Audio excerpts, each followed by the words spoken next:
அனைவருக்கும் வணக்கம். ஆங்கில புத்தாண்டு நல்வாழ்த்துக்கள். இன்றைய தினம் திருச்சிராப்பள்ளி கிழக்கு உபக்கிளை இந்தியன் ரெட் கிராஸ் சொசைட்டி, அதே போன்று திருச்சி ராயல் லயன்ஸ் கிளப் மற்றும் முத்தையா உதவுங்கரங்கள் அறக்கட்டளை, ஈகை அறக்கட்டளை ஆகியவை இணைந்து இங்கே மரம் நடு விழாவை துவக்கி இருக்கிறோம். புத்தாண்டு துவங்குகின்ற பொழுது பல்லுயிர் பெருக்கத்திற்கு பெரிதும் துணை நிற்கக்கூடிய மரத்தை வளர்ப்பது மிக புனித பணியாகும். அந்த பணியை துவங்கி இந்த புவி வெப்பமயமாவதை தடுப்பதற்கும், எல்லோருக்கும் நல்ல காற்று, அதே போன்று நன்னீர் கிடைப்பதற்கும் இந்த மரங்கள் துணையாக இருக்கின்றது.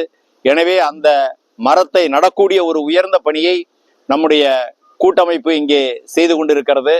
இந்த நிகழ்ச்சியிலே கலந்து கொண்டிருக்கூடிய அத்துணை நண்பர்களுக்கும் மீண்டும் ஒரு முறை வாழ்த்துக்களை தெரிவித்து, மரம் வளர்த்தால் மழையை பெற முடியும், மரம் வளர்த்தால் நல்ல மாசற்ற காற்றை பெற முடியும், மரம் வளர்த்தால் இந்த புவி வெப்பமயமாவதை தடுக்க முடியும், மரம் வளர்த்தால் பல உயிர்களையும் பாதுகாக்க முடியும், மரம் வளர்த்தால் குடிநீர் பிரச்சனை தீரும், மரம் வளர்த்தால் உலகத்தில் இருக்கக்கூடிய பல்வேறு பிரச்சனைகள் தீர்த்து எல்லோரும் சுகமாக சுபிட்சமாக வாழ முடியும். எனவேதான் இந்த மரம் நடு நிகழ்ச்சியை நாங்கள் நடத்தி கொண்டிருக்கின்றோம். மனிதன் பட்டுவிட்டால் வீட்டில் இருந்து காட்டுக்கு செல்வான், மரம் சாய்ந்து விட்டால் காட்டில் இருந்து வீட்டுக்கு வருவோம்.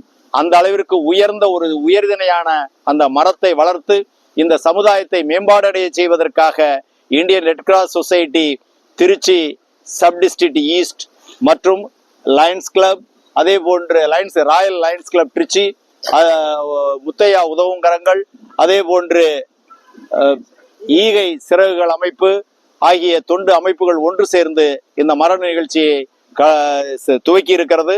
இது போன்று பல ஆயிரக்கணக்கான மரங்களை நடுவதற்கு இந்த கூட்டமைப்பு துணை நிற்கும் என்று சொல்லி, மரத்தை வளர்ப்போம், இந்த சமுதாயத்தையும் உலகத்தையும் காப்போம் என்று சொல்லி நன்றி கூறுகிறேன். நன்றி.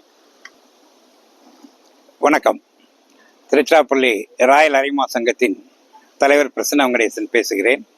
உங்கள் அனைவருக்கும் எங்கள் அமைப்பின் சார்பாக மனமார்ந்த ஆங்கில புத்தாண்டு நல்வாழ்த்துக்களையும் வணக்கத்தையும் தெரிவித்துக் கொள்கிறோம். இன்று பல்வேறுபட்ட அமைப்புகள் இங்கே இணைந்து செஞ்சிலுவை சங்கத்தினுடைய சீரிய ஒரு ஏற்பாட்டின் பேரில், அதோடு ஈகை சிறுகள், முத்தையா அறக்கட்டளை மற்றும் அரிமா சங்கமும் இணைந்து செவ்வனே செய்திருக்கிறது. எங்களை பொறுத்தவரையில் இந்த அமைப்பிற்கு எங்களுடைய வட்டார தலைவர் சஃபி அவர்கள் முன்னின்று பல்வேறு இடங்களிலே இந்த மரம் வளர்க்கும் திட்டங்களை செய்து வருகிறார்கள். இந்த நிச்சயமாக உதவும் கரங்கள் என்கின்றது போல இந்த மரம் வளர்ப்பதற்கு எங்களோடு இணைந்து இத்தனை அமைப்புகளும் இருக்கிறது. நிச்சயமாக பசுமை புரட்சியை ஏற்படுத்துவதற்கு இந்த அறக்கட்டளைகள் எல்லாம் முன்னின்று நடத்தும். இதுபோல நீர்நிலைகளிலே வைப்பதனால் நீர் ஆதாரத்தோடு இந்த மரங்களும் சிறப்புற வளர்ந்து நாட்டிற்கும் நாட்டு மக்களுக்கும் சுகாதாரமான காற்று அத்தனையும் வழங்கி சிறப்பான முறையில் பலன் தரக்கூடிய மனிதம் காப்போம் என்கின்ற வகையிலே நாம் புனிதமான இந்த மரநடு விழா பணியினை செய்து கொண்டிருக்கிறோம். இதில் செஞ்சிலுவை சங்கத்தின் அமைப்பை சார்ந்த திருமதி கௌரி அவருடைய பிறந்த தின விழாவும் இங்கே சிறப்பாக கொண்டாடப்படுகிறது. அதன் சார்பாக அவர்களும் மரம் நட்டிருக்கின்றார்கள். ஆக வந்திருக்கக்கூடிய அத்தனை பேருக்கும், இவ்வளவு தூரம் இணைந்து செய்யக்கூடிய அத்தனை சங்கங்களுக்கும் திருச்சிராப்பள்ளி ராயல் அரிமா சங்கத்தின் சார்பாக மனமார்ந்த பாராட்டுக்களையும் நன்றிகளையும் தெரிவித்துக் கொள்வதிலே மகிழ்வடைகிறேன். நன்றி.